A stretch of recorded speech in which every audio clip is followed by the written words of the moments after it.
United States of America, Donald J. Trump.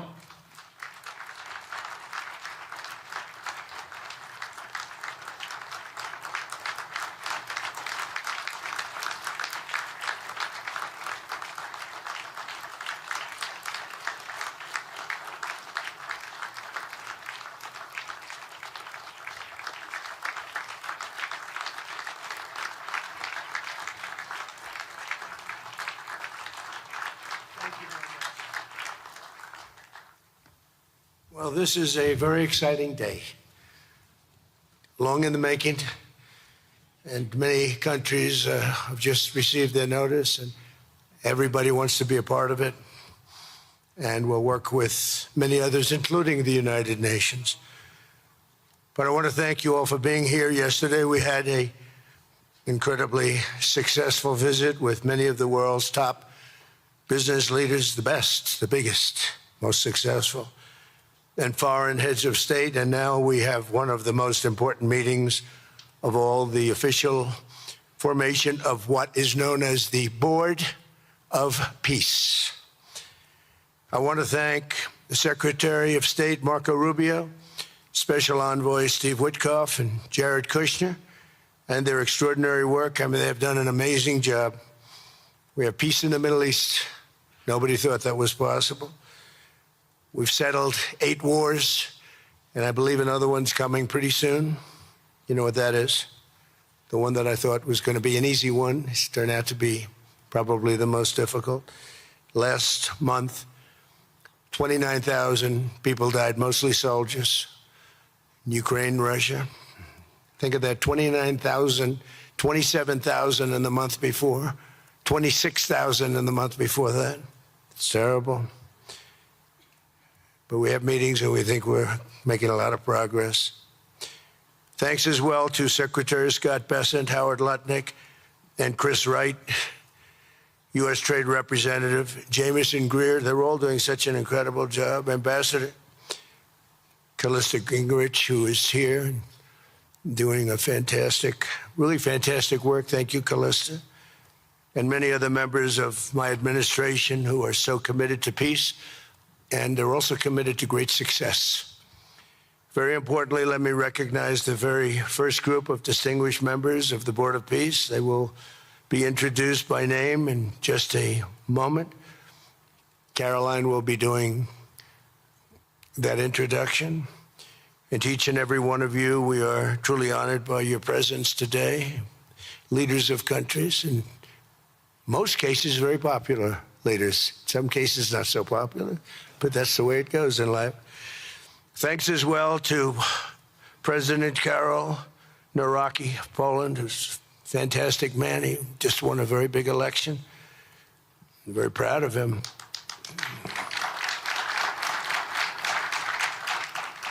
Amazing. Along with former Prime Minister of the United Kingdom, Tony Blair. Thank you, Tony, for being here. We appreciate it.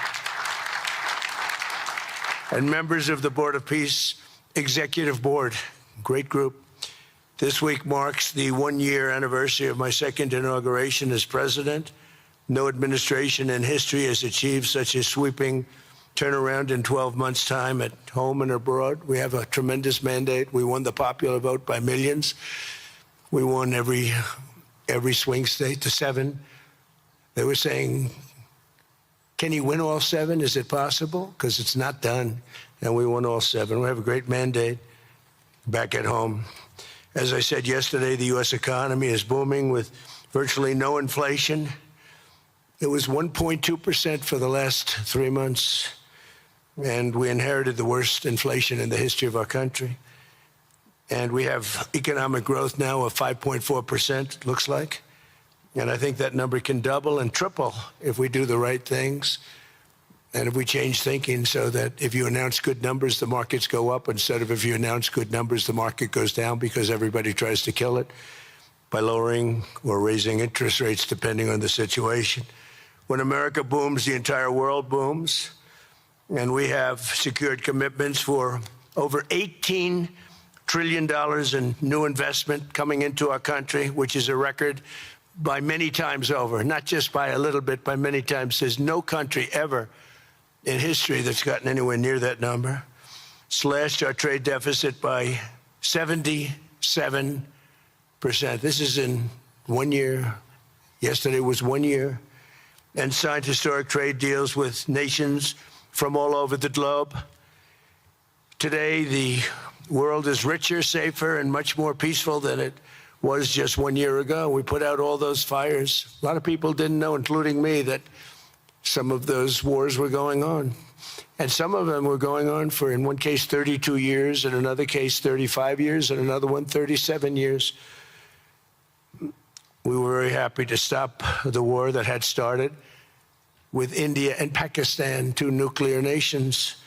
And I was very honored when the Prime Minister of Pakistan said President Trump saved 10 and maybe 20 million lives by getting that stopped just before bad things were going to happen. As president, I ended those 8 wars in 9 months, including Cambodia and Thailand. And by the way, many of the leaders are here. Kosovo and Serbia, the Democratic Republic of the Congo and Rwanda, Pakistan and India, Israel and Iran, Egypt and Ethiopia. We're working on that right now. I met yesterday with a very good general and a very good leader of Egypt. We're working on a dam that was built which precludes the Nile River from getting water. It's a little tough situation, but we'll get that settled. I really had it just about settled in my first term, and then we had a rigged election. Took me out of commission for a little while, but here I am back. We'll get it settled. But it's a pretty tough situation. A dam was built and the water doesn't come down to the Nile. When I think of Egypt, I think of the Nile, but I think of the Nile with water in it. Armenia and Azerbaijan, a lot of these leaders have become my friends. They become my friends. They're here. And of course, the war in Gaza, which is really coming to an end. We have little fires that we'll put out, but they're little. They were giant, massive fires, and now they're down to little fires, so we can put them out very easily. We have 59 countries that are involved in peace in the Middle East. Many of them not in the Middle East. They're near the Middle East, but they're not in the Middle East. And many have said that if Hamas doesn't do what they promised they would do, and I think they probably will, but they were born with rifles in their hands. They were literally born. The first day they had a rifle put into their hands, but they have to give up their weapons. And if they don't do that, it's going to be the end of them.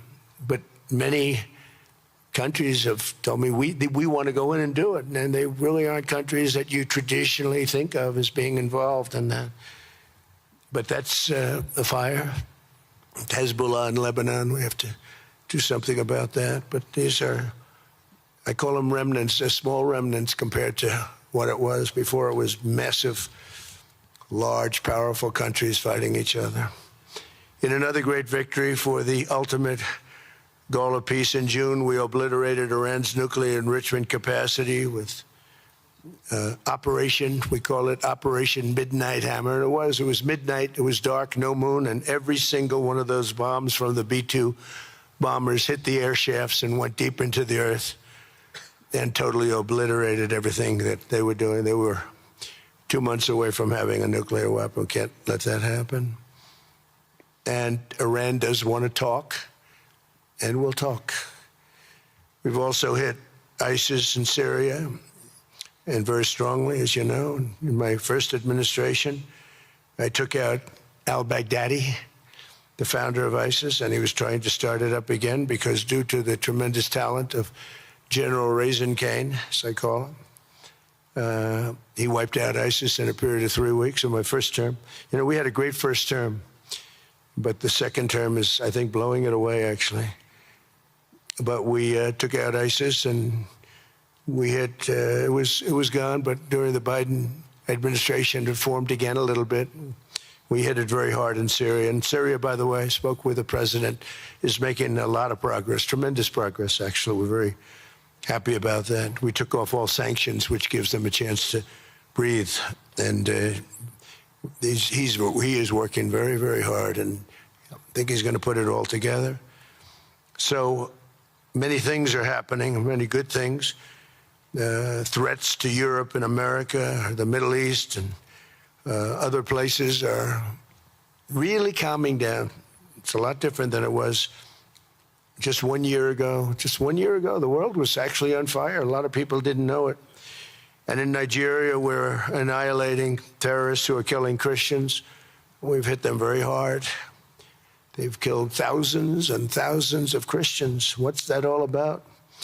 Much of this unprecedented success is possible because I rebuilt our military in my first term, and now we're making it even stronger. We have a budget of over $1 trillion this year, and next year we're going to 1.5 trillion.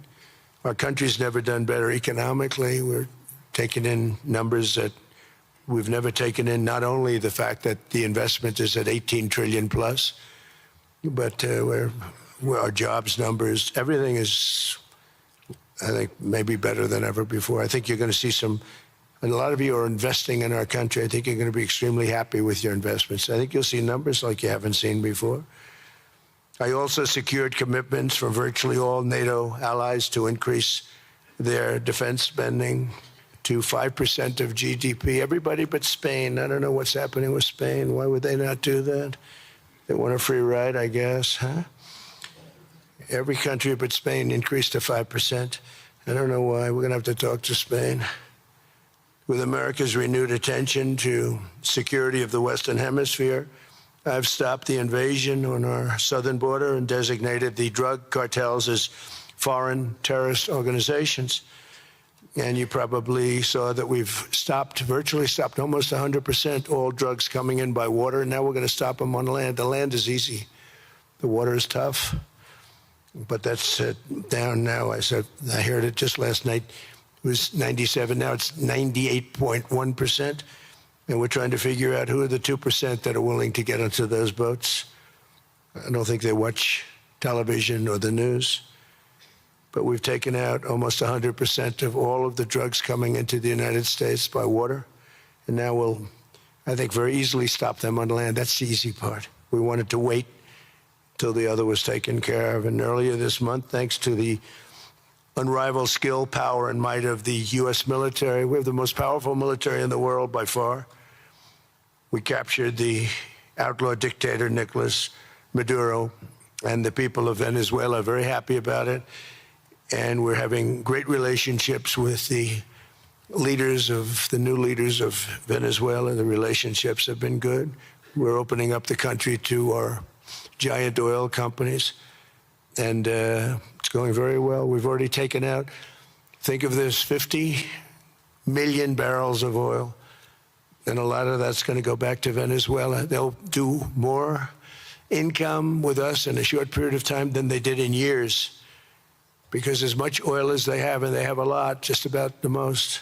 After us, there's a couple of countries that are in that category, but we have the most, actually, and they're second between Venezuela and us. We have 62% of the world's oil, but they have very little production, so they'll have a lot of production. All the oil companies, we had meetings, you probably saw, all the oil companies want to go in. They want to go in immediately. They're already touring the sites.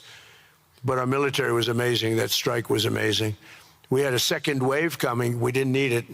They said, no second wave. We don't want a second wave. The first wave was enough. And of course, we're working to end the horrible killing in Ukraine, a war that should never have happened and would have never happened if I were president. That was not going to happen. I used to speak to Vladimir Putin about Ukraine, and it was the apple of his eye, but he would never have ever done it. Said, you can't do that, Vladimir. As part of this historic record of major peace initiatives, today we're announcing more details regarding the Board of Peace, so important. This board has the chance to be one of the most consequential bodies ever created, and it's my enormous honor to serve as its chairman. I was very honored when they asked me to do it. We had an idea to do it, and then they came, they said, you be the chairman. And but I take it very seriously. We have a great group of people and incredible young people that are leading it from within. It's running beautifully, started already. And every country, just about every country, wants to be a part of it. And we just sent out the letters a couple of days ago, and these are just the countries that are here. They happen to be in Davos. So we said, we'd be honored if you wanted to join us up on the stage. And it's really great. They're friends of mine, I think. Let me see. Yeah, every one of them is a friend of mine. A couple, let's see, a couple I like, a couple I don't like. No, I like, actually, this group, I like every single one of them. Can you believe it? Usually I have about 2 or 3 that I can't stand. Usually I have 2 or 3 that I don't like. I don't find them up here. I like every one of these people. No, they're great people. They're great leaders. And the Board of Peace is composed of leaders, the top leaders in the world, actually. Last October, we released a plan for the permanent end to the conflict in Gaza, and I'm pleased to say that our vision was unanimously adopted by the United Nations Security Council late last year. Under phase 1 of this plan, we have painstakingly maintained that Gaza, and we're going to have it very strongly, and it's what we have, maintained the Gaza ceasefire, delivered record levels of humanitarian aid. We've given aid. You know, you used to hear all the people were starving, and it was terrible. Now we have, you don't hear that anymore. We've delivered record levels of humanitarian aid. I want to thank the United States, but I want to thank some of the countries that are sitting right up here, because they've sent great aid, aid also in the form of money, where we go out and purchase food, and you don't hear those stories anymore with people starving. And secured the release of all 20, you know, we secured the release of all 20 living hostages. Now, I want to thank Steve Witoff and Jared and everybody for working so hard. They worked so hard, but there were 20 remaining living hostages. Now, we got hundreds out, but the last 20, I said, boy, that's going to be a tough one. And I said that a year before, and it was a tough one, but we got them. Got all 20, every one of them. And we had also about 28 that were dead, but the parents wanted them just as though they were living, just as much. Some cases, it almost seemed more. It was amazing, actually, the love. But their boy had been killed in just about all cases, young men. Their boy had been killed, and they wanted the body of the boy, and it looked like it couldn't be done. And with the exception of one, and we're close on the track of that, we've got them all, every single one of them, which is amazing. It's a rough job. That was a rough job. And I've been very clear that Hamas must return that last remaining deceased hostage as well, and that will be the full commitment.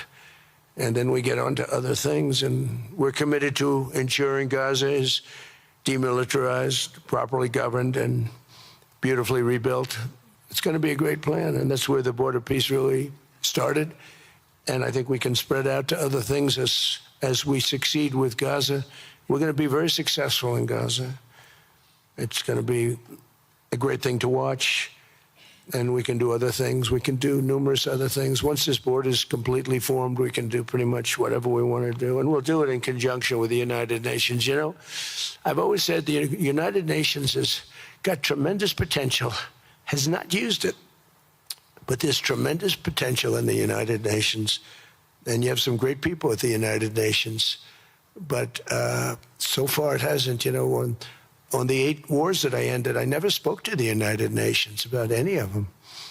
And you would think that I should have. You would think they could have done those 8 wars, but they couldn't have. And they tried, I guess, in some of them, but they didn't try hard enough. But there's tremendous potential with the United Nations, and I think the combination of the Board of Peace with the kind of people we have here, coupled with the United Nations, can be, you know, something very, very unique for the world. It's for the world. This isn't United States. This is for the world.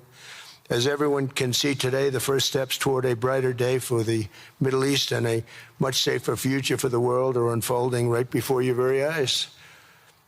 Together, we are in a position to have an incredible chance. I don't even call it a chance. I think it's going to happen. to end decades of suffering, stop generations of hatred and bloodshed, and forge a beautiful, everlasting, and glorious peace for that region and for the whole region of the world, because I'm calling the world a region. The world is a region. We're going to have peace in the world. And boy, would that be a great legacy for all of us. Everybody in this room is a star, or you wouldn't be here. There's a reason that you're here, and you're all stars. You're the biggest people, the most important people in the world, most powerful people in the world.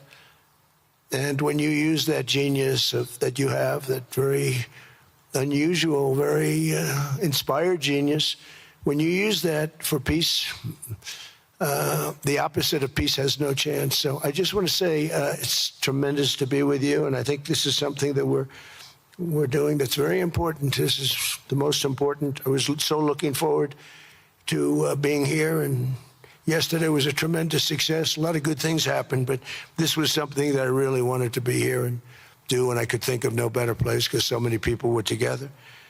And now to bring the Board of Peace into full force, I ask Sheikh Isa of Bahrain and Foreign Minister Barita of Morocco to join me in signing and ratifying the Board of Peace Charter. Thank you very much, everybody. Appreciate it. Thank you. Thank you.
Congratulations, President Trump. The charter is now in full force, and the Board of Peace is now an official international organization.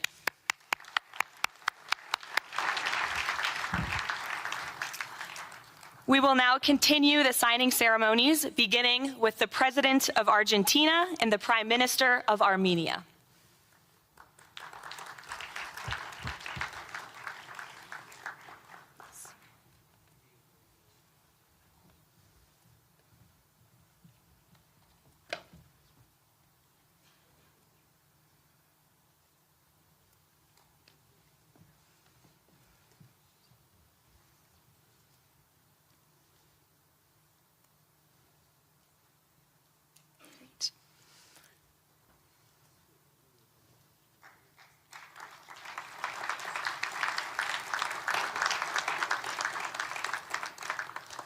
Next up, the President of the Republic of Azerbaijan and the Prime Minister of the Republic of Bulgaria.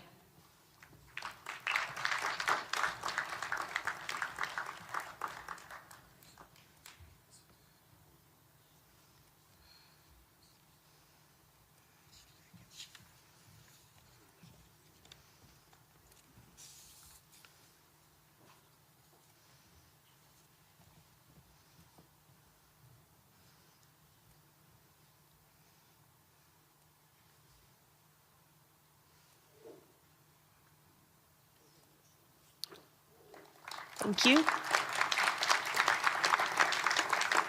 Next, the Prime Minister of Hungary and the President of the Republic of Indonesia.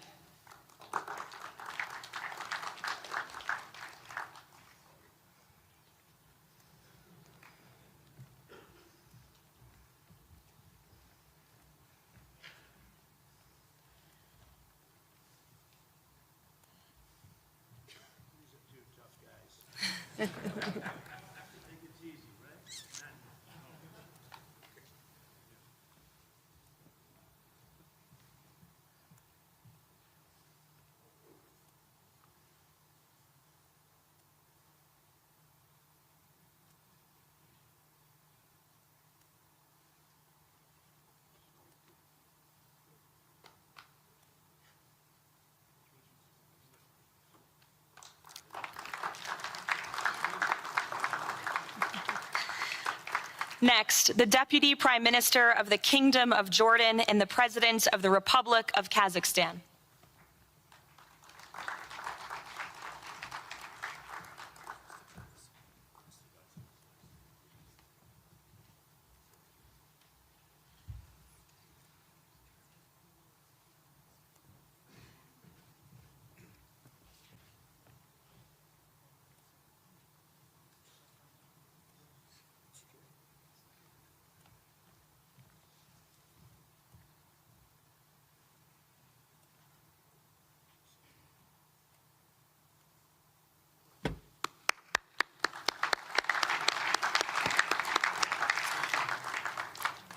Next, the President of the Republic of Kosovo and the Prime Minister of the Islamic Republic of Pakistan.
That's it. Yes. Thank you.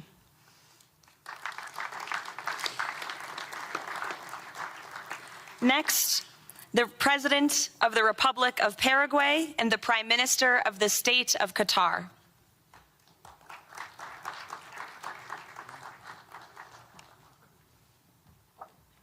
Hello. Good. How are you?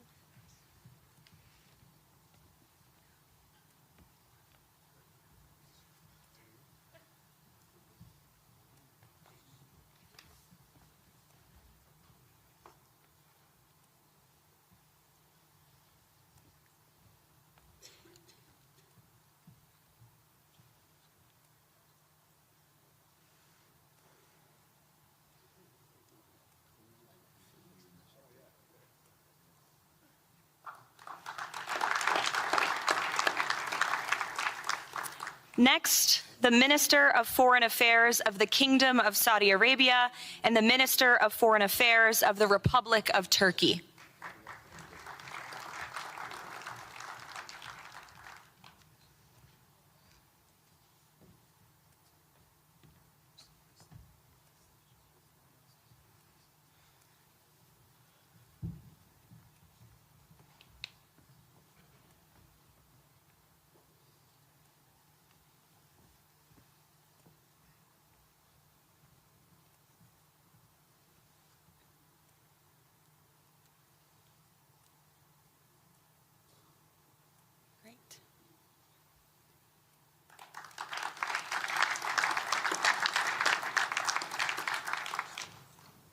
Next, the Chairman of the Executive Authority Affairs of the UAE and the President of the Republic of Uzbekistan.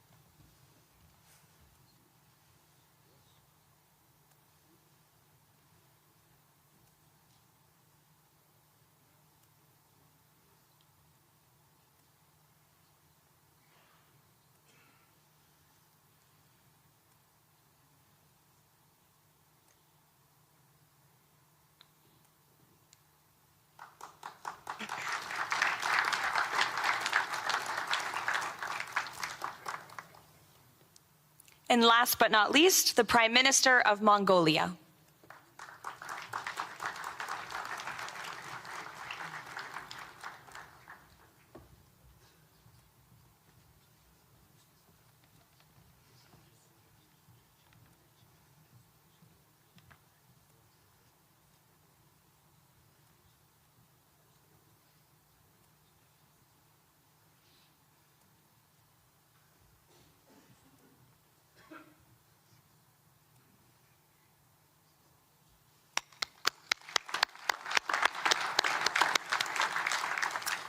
Congratulations, everyone. This concludes the signing ceremony.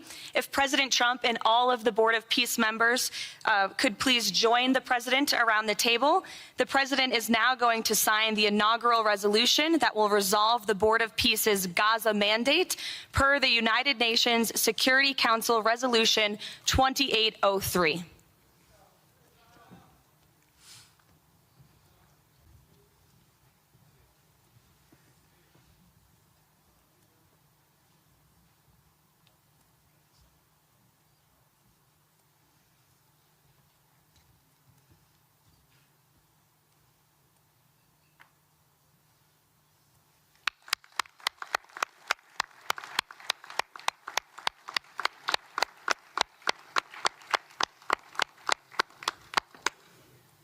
Congratulations.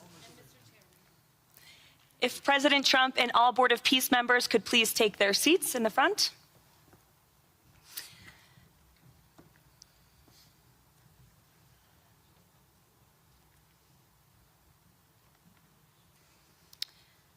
Now it is my honor to introduce the United States Secretary of State Marco Rubio, who will speak about President Trump and his accomplishments. Without further ado, Secretary Rubio.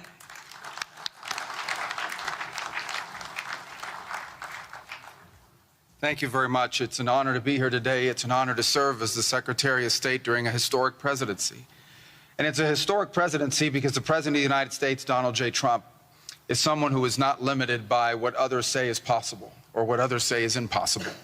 He's not limited by some of the things that have happened in the past, and he's willing to talk to or engage with anyone in the interest of peace, always putting the American people and our national security first, but understanding that in the world that we share with so many others, peace is paramount to all of us. We are here today because of President Trump's vision. If we go back just a few months ago, people thought what was happening in Gaza was impossible to solve. 28 hostages that were dead, others that were still living, all these hostages that were being held. No one thought that that would ever come to a resolution without more fighting and more bloodshed along the way. In fact, frankly, many thought it was intractable. And sadly, many of the institutions that have served us well, in many cases, for the last 70 years, were unable to do anything about it. But President Trump had the vision and the courage to dream the impossible, to believe that it was doable, and to pursue it with all of his heart. And he was in that capacity assisted by an extraordinary team, and I think both Jared and Steve deserve a tremendous amount of credit, Jared Kushner and Steve Witoff, for all the work they put in. And all of our partners here today. And now we have this Board of Peace, who I believe's possibilities are endless. Obviously, with a focus, first and foremost, on making sure that this peace deal in Gaza becomes enduring. And I know this president has it as his highest priority and will give it everything he has to make sure that this is successful. I also want to acknowledge the extraordinary leaders that are here today. This is not just a Board of Peace, this is a Board of Action. Just like President Trump is a president of action. A lot of times people like to give speeches. I've been to many of these forums, and they're not useless, and they're not, they have utility in many cases. But oftentimes in international affairs, we often find ourselves at events where people are reading these scripted statements, these strongly worded letters that they put out, but no action, nothing happens. This is a group of leaders that are about action. And the President of the United States is a president of action, of getting things done. And today is the beginning of that, of a new era and a new stage that we think is so important as a model to the rest of the world of what is possible. And clearly the focus is right now on Gaza and making sure that the plan that's about to be presented to you here today, this vision for the future of Gaza, this vision for the future of the region, is not just possible and promising. It is our destiny if we put the time and the effort that it requires, as I know this board will do. But I also think it will serve as an example of what's possible in other parts of the world. Without losing focus on what's before us now, this is what's possible for other places and other conflicts that seem impossible to solve right now. So I want to, on behalf of the United States, on behalf of the team that worked so hard on this, thank every single one of the leaders that are here today and all of the countries that have committed to joining, and many others who are going to join. Others either are not in town today or they have to go through some procedure internally in their own country because of constitutional limitations, but others will join. Many want to be a part of this effort because it is going to be a successful effort. And you see it reflected here today among countries of different backgrounds from different parts of the world, majority Christian some, majority Muslim others, who've come together, in fact, former adversaries who have joined here as part of this Board of Peace. And all was possible, and I want to acknowledge this again, because of the vision and the drive of the President of the United States. So thank you all for joining us here today. We appreciate it very much.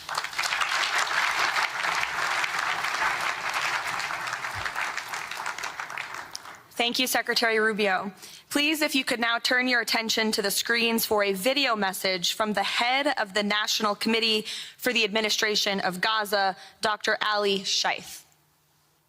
Distinguished leaders, colleagues, and friends, it is an honor to be here today. I want to start by thanking President Donald J. Trump and his administration for their intensive efforts to advance peace in the whole region. I also thank Egyptian President Abdel Fattah al-Sisi, Qatar, and Turkey as mediators, the Palestinian Authority, and members of the United Nations Security Council for welcoming the comprehensive peace plan. These efforts created the opportunity for a new future in Gaza Strip. But what will really matter is what comes next. This transition will succeed only if it delivers real, tangible improvements in daily life for Gazans.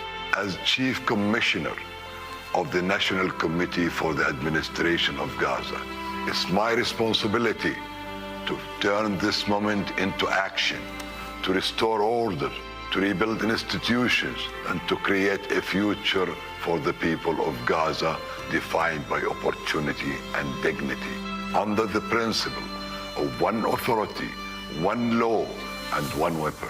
As a first step, I am pleased to announce the Rafah crossing will open next week in both directions.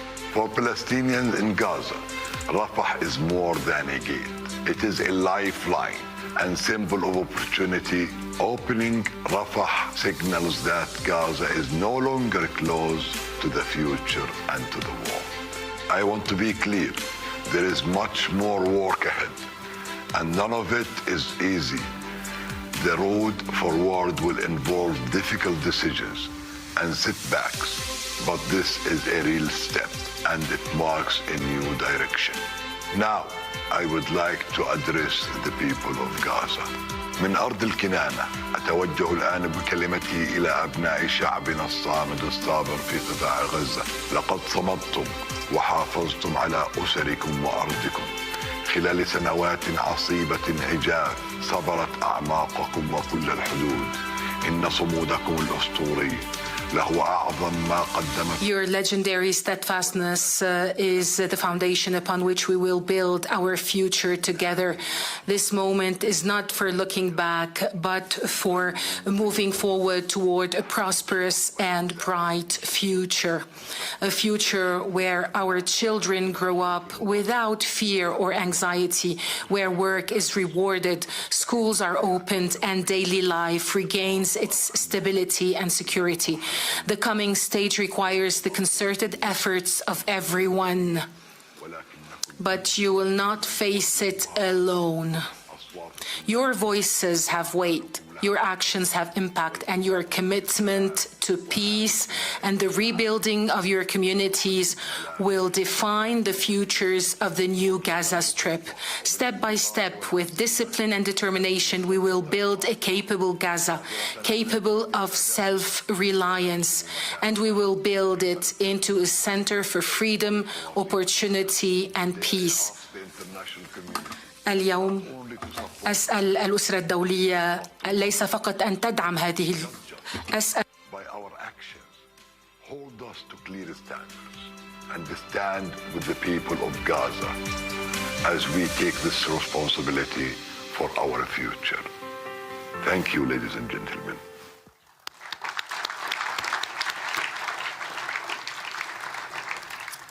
I now would like to welcome to the podium U.S. Special Envoy Steve Witoff and Jared Kushner.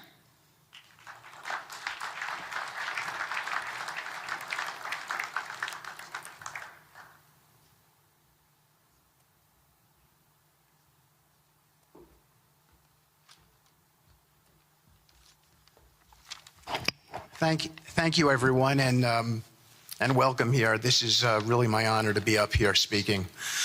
I remember when the president asked Jared, I, and of course our great Secretary of State, to work on something that the world thought was impossible and unattainable.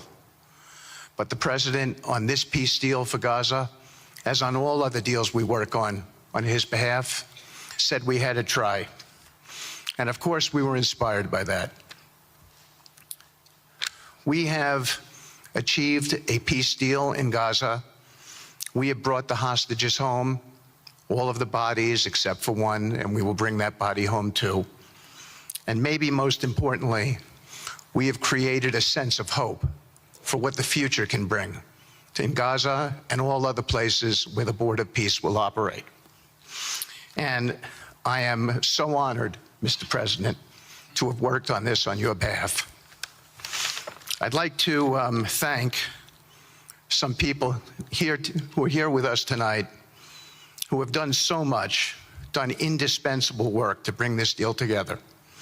Sheikh Mohammed, my good friend from Qatar, and Ali Al-Tawadi,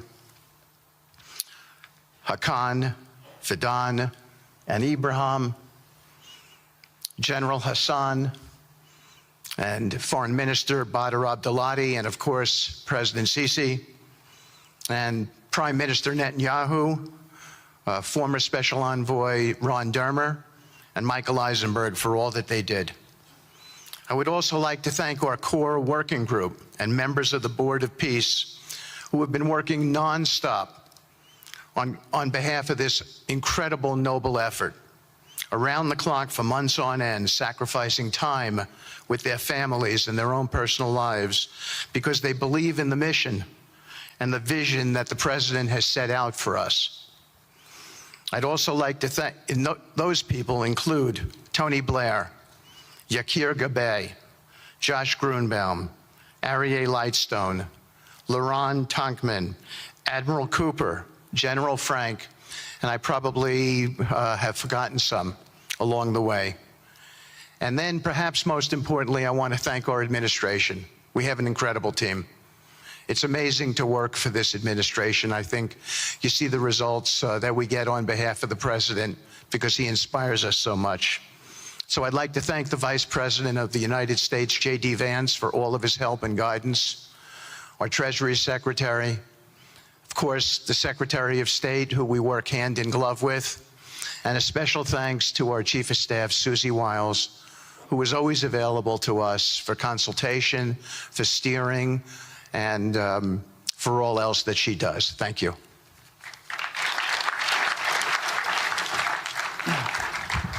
Thank you, Steve. And I have to say, one of the great honors for me of being able to work on this has been working with Steve, who really is as brilliant as he is. His heart is tremendous. He's a lot of fun to be with. And even in some of these, very difficult moments where we didn't think things were happening, working together really was an amazing treat. I'm going to go now today just through a couple quick slides just to show you the progress that's been made in the last couple months. It was just over 100 days ago that we got the final deal done, and everyone was celebrating and joyous about the hostages coming home and the end to this long war that nobody thought was possible. And Steve and I were panicking, saying, what do we do next? How do you implement peace? And as you guys know, peace is a different deal than a business deal because you're changing a mindset. And in Israel, there was 2 years of very intense war. For the people in Gaza, there was more than just 2 years of war. They had 20 years of hopelessness being ruled by a terrorist organization. For the people in the Middle East, their hearts were pulled by this. And throughout the entire world, it really was weighing on us. And so we needed to think about, what do we do next? How do we change the habits? How do we change the behaviors? And we really got to work right away. And the team that Steve thanked, including the White House team and the team, the volunteers. It's really been an incredible effort, very entrepreneurial, and we really did it in the way. I've been working now with President Trump for 10 years on politics, and what continues to amaze me is that he always takes a first principles approach and says, what's the most optimal outcome? Aim for that. Whereas politicians are always focused on the downside or what could go wrong or how to make it a little bit better. He always says, aim for the best possible and do your best to get there. And if everyone thinks it's impossible, that's even more reason why you should aim for it. And so really thank you for the leadership and the inspiration for doing this. And I think you'll see today we've achieved more than thought was possible. And our ambition is still to go for something, I think, better than most people think is possible as well. So let's see if these things work. They never usually work. Good. So quickly, I'll go through this 2-year war, 90,000 tons of munitions. There's over 60 million tons of rubble there, and tens of thousands of fatalities. Through the ceasefire, we were able to get to the 20-point plan, ceasefire, release of hostages. Getting the UN resolution passed was a huge, huge effort, really thanks to Mike Waltz and the whole team there. They did an incredible job. And we've then, with the help of the UN, we've worked very, very well with them. This is why you need a new organization like the Board of Peace to work with the UN. I want to thank Tom Fletcher, did an incredible job of really getting it going. We've done historic humanitarian aid. Going forward, number one thing is going to be security. Obviously, we've been working very closely with the Israelis to figure out a way through de-escalation. And the next phase is working with Hamas on demilitarization, which I'll talk about in a second. But without security, nobody's going to make investments. Nobody's going to come, build there. We need investments in order to start giving jobs. We want to take these people. 85% of the aid of Gaza, 85% of the GDP of Gaza has been aid for a long time. That's not sustainable. It doesn't give these people dignity. It doesn't give them hope. And so we want to use free market economy principles. A lot of what President Trump spoke about that he's doing in America, we want to bring the same mindset, the same approach to a place like Gaza to give these people the ability to thrive and have a good life. Let's see. So on the aid, I mentioned the UN. So now people are talking about famine. 100% of the food needs are met, and that's been overabundance. The cost of goods have gone down tremendously. Over 55,000 trucks have gone in, and over 1.4 million pallets. So it's been the largest humanitarian effort done into a war zone that anyone's been able to tell us about. This really has been a great joint effort that everyone's been able to do, and so it's a great thing. We all just heard from Ali. We have been so impressed. Steve and I were speaking to him and the entire committee. Such bravery of these people to step up. And we've worked with the Palestinian Authority, who's been helping us as well. But this committee is the first time it's a technocratic, apolitical committee. I really want to thank the Arab partners for helping us select the right people to do this. And we just need to believe in them and support them. I put this up here. It's probably a little too small for me to read, but this is really important if you saw the mission statement. So Hamas's mission statement was, we need to destroy the state of Israel. That has not worked well for the people, as we've seen. Their mission statement is, we are committed to establishing security, restoring the essential services that form the bedrock of human dignity, such electricity, water, healthcare, and education, as well as cultivating a society rooted in peace, democracy, and justice, operating with the highest standards of integrity, transparency. So these are the basic things. Their goal is to have peace and to help their people, which is an obvious mission statement for a government, but actually fairly novel for Gaza. So we did a master plan. We brought in, I thank you, Kirga Bai, who's one of the most successful real estate developers and brilliant people I know. He's volunteered to do this, not for profit, really because of his heart. He wants to do this. And we've developed ways to redevelop Gaza. Gaza, as President Trump's been saying, has amazing potential. And this is for the people of Gaza. We've developed it into zones. In the beginning, we were toying with the idea of saying, let's build a free zone, and then we have a Hamas zone. And then we said, you know what, let's just plan for catastrophic success. Hamas signed a deal to demilitarize. That is what we are going to enforce. People ask us what our plan B is. We do not have a plan B. We have a plan. We signed an agreement. We are all committed to making that agreement work. There's a master plan. We'll be doing it in phasing. In the Middle East, they build cities like this in 2-3 million people. They build this in 3 years. And so stuff like this is very doable if we make it happen. Rafah will start with. This will show a lot of workforce housing. We think this could be done in 2-3 years. We've already started removing the rubble and doing some of the demolition. And then New Gaza. It could be a hope, it could be a destination, have a lot of industry, and really be a place that the people there can thrive, have great employment. Once this starts going, we think there should be 100% full employment and opportunity for everybody there. And we have a lot of data on what can be, but we think that this really gives the Gazan people an opportunity to live their aspirations. But it all starts with security, and it all starts with governance. Final note I'll just say on the Board of Peace, which is that all the lessons we're doing is we're basically studying the best practices from all over the world, and we're watching who does education the best, who does healthcare delivery the best. All of these things it's not secret IP. All this is IP that the Board of Peace is going to make public, and we want to encourage all the countries to be able to follow these best practices. A lot of the things that President Trump is doing in America, if they're working, we should all be copying them. If we find what's working in other countries, we should be copying them too. And so what the Board of Peace will have the ability to do if we're successful with Gaza is really show how do you do peace implementation, which is something that when we got this deal done, we didn't really find too much expertise or know-how on how to do it. So as we're creating this system, hopefully it's something that we can just document these learnings and make them available to all else who want to use them in the future. So demilitarization, this is something we're starting now that we have a new government in Gaza. This government will be working with Hamas on the demilitarization to really take the principles that were agreed to in the document to the next phase, and hopefully that will be successful. Without that, we can't rebuild. So if Hamas does not demilitarize, that will be what holds back Gaza and the people of Gaza from achieving their aspiration, and that's very important. So the next 100 days, we're going to continue to just be heads down and focused on making sure this is implemented. We continue to be focused on humanitarian aid, humanitarian shelter, but then creating the conditions to move forward. So thank you. Final point I'll just make is this is really only possible because of the work of so many people and President Trump's great leadership. But a lot of you have been asking, how can we help? So the countries have all been incredibly generous. We'll be doing the first conference where we'll announce a lot of the contributions that will be made in a couple weeks in Washington. From the private sector, there'll be amazing investment opportunities. I know it's a little risky to be investing in a place like this, but we need you to come, take faith, invest in the people, try to be a part of it. And then finally, I'll just talk to people on the media and on the social media, which is, this deal only happened because we worked with Israel, we worked with Turkey, we worked with Qatar, we worked with Saudi, we worked with Egypt. I mean, everyone worked together. We worked with UAE. We all worked together to make this happen. I see a lot of people trying to escalate, criticizing Israel or Israelis criticizing Turkey or Qatar.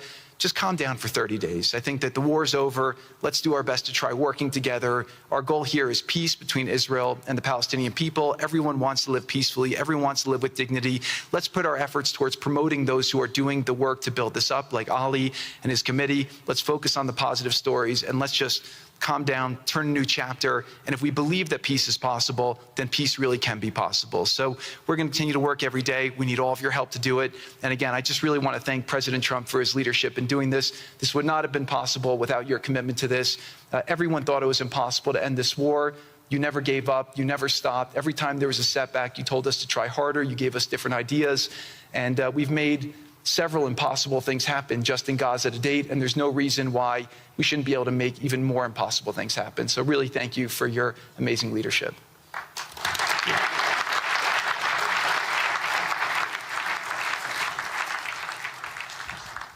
Thank you, Jared and Steve. Now I would like to introduce and welcome to the podium the High Representative for Gaza, Nikolay Maladinov.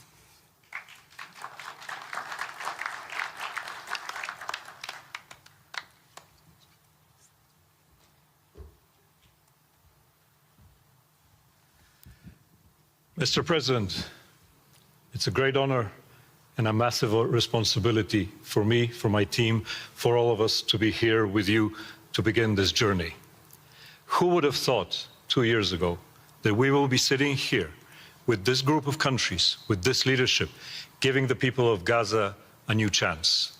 Who would have thought that last Friday I would be sitting, Mr. President, in Cairo with an amazing group of Palestinian technocrats, people who you don't see on the news, people who are not media personalities, but who are experts, who are committed to giving their people a chance in life. And this is what this is all about. For too long, Gazans, Palestinians, and Israelis have lived with conflict, with death, with destruction. Now, the page turns. And whether the page turns successfully really depends on all of us. We have the ingredients for it. We have the leadership of the United States and President Trump. We have a great group of countries joining the Board of Peace and more to come. We have a fantastic Palestinian team on the ground, and we must make it work. Our partnerships are there, our plans are in place, and we need your support. And finally, I look to all of you who are in this room and who are watching this meeting from their screens at home or in their offices. Please put away your talking points for a minute. Please put away your fears. Please put away your concerns. Please stop listening to the rumors and to the gossip. Focus on what we have to do today, because the future of 2 million Palestinians is at stake, and if we give them a chance, we will do more than that. We will create opportunities for 1 billion people who live in the Middle East and beyond, and who are responsible, also who want to see transformation and a chance in life for the future. So please join us on this journey, join the Board of Peace, and join us in supporting this excellent initiative. And thank you again, President Trump and the United States, for taking this decisive leadership forward.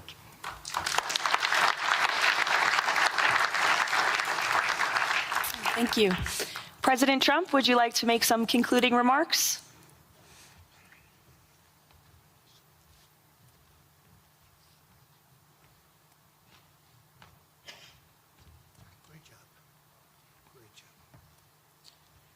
Well, I just want to tell you it's all happening. And one of the first things I said when we really got involved in this project, and it's a big one, but it's very doable, I said to Jared and Steve and some of the other folks, including Larry Fink, and congratulations on the great success. The two of you have done a fantastic job. This is bigger and better than ever. We usurped some of your time for a very important reason, and you understand that better than anybody, and we appreciate that you're here very much. Thank you both very much. But I said that, you know, this is a great location. It all begins, see, I'm a real estate person at heart, and it's all about location. And I said, look at this location on the sea. Look at this beautiful piece of property, what it could be for so many people. It'll be so great. People that are living so poorly are going to be living so well. But it all began with a location. That's the vision. They look out on the waters, and very few places are like it. So we put together a team that's outstanding, a team that's done it before, a team that I think has done tougher jobs. If you want to know the truth, we've done some tough jobs. And we continue to. As far as the United States is concerned, we're behind it. And the United States has never been stronger, never been bigger, better. It's doing really well. You see that, building thousands of businesses, plants, factories all over the United States are right now under construction. Nobody's ever seen anything like it. And this is just an honor to be involved with this, and to be involved with the great people in this room and the great leaders that are sitting on stage. We thank you very much. And we have many others that have signed up, and they all want to be members of the Board of Peace, because it really will be important. This is not going to be a waste of time. We waste so much time on things that never happen. This will happen, and it's already happening. Thank you very much, everybody. It's a great honor to be with you. Thank you. Thank you.